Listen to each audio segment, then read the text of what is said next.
é que é a vivência do torcedor de futebol, do apreciador de futebol com o som? Porque eu entendo que um dos pontos centrais, não sei se isso no mundo todo, né? Mas na futebolfilia, vamos dizer assim, né? Na paixão pelo futebol, é o consumo da rádio, né? Sim. Então, inclusive muitos torcedores, eu já ouvi muitos torcedores dizendo que não faz sentido você ir para um estádio sem um rádio, né? Muitos torcedores vão para o estádio com um radinho assim de lado, tá? A semana passada, inclusive, meu irmão foi pro estádio, assim, meu irmão não é muito de ir pra estádio, mas ele foi pro estádio assistir um jogo local aqui, Ferroviário, alguém,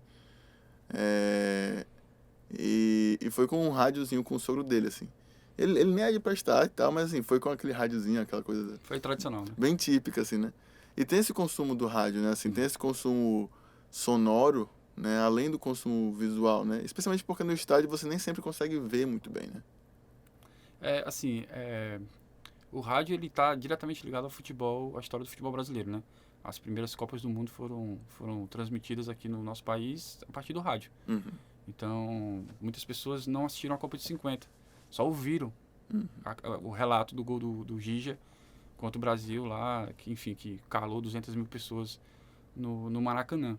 Então, o rádio ele tá muito ligado mesmo ao futebol e é interessante você ouvir isso, você saber disso, porque, principalmente aqui na nossa imprensa, nossa crônica cearense, tem muita gente das antigas, né, como a gente diz. Então, é legal você de repente, você entrevistar ou conversar com alguém que já vivenciou, e nós dois já tivemos essa experiência, por exemplo, em um trabalho que nós fizemos, de entrevistar alguém que já passou por aquilo e alguém que mudou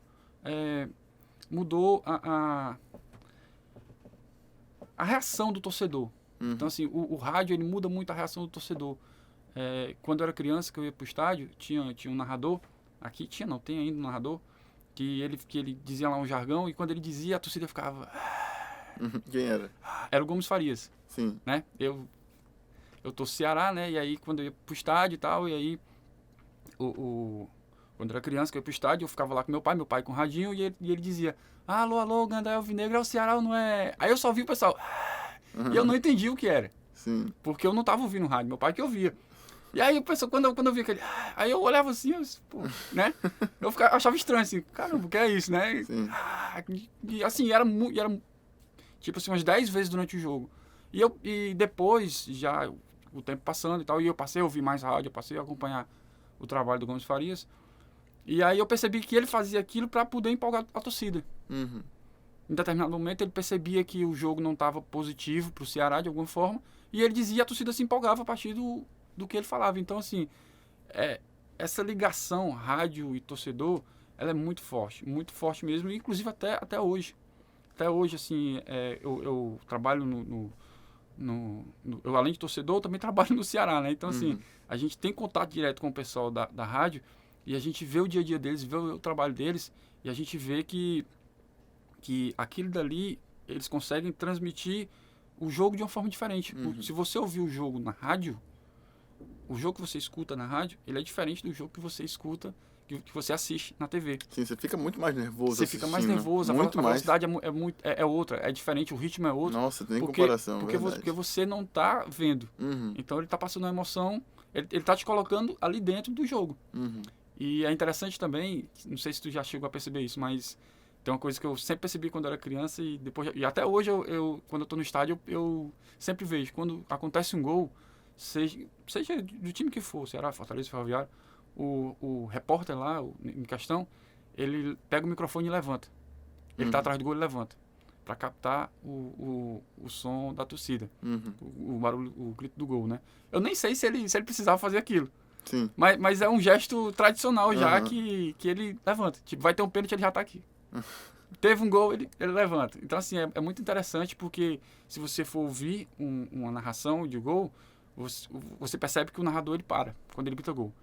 Ele grita, bola passou, gol. Aí quando ele grita gol, aí... É exatamente nesse momento que o setorista, o repórter que está lá, ele levanta E aí, depois do... Aí ele, gol! Aí ele solta o grito de gol.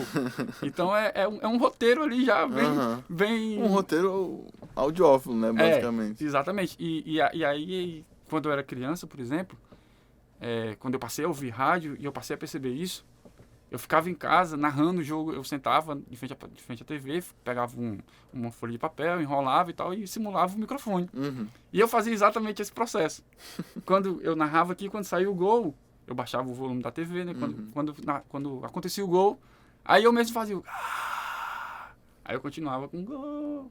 Então, assim, é uma coisa que quem gosta de futebol aprende aquilo ali naturalmente e não estranha aquele movimento.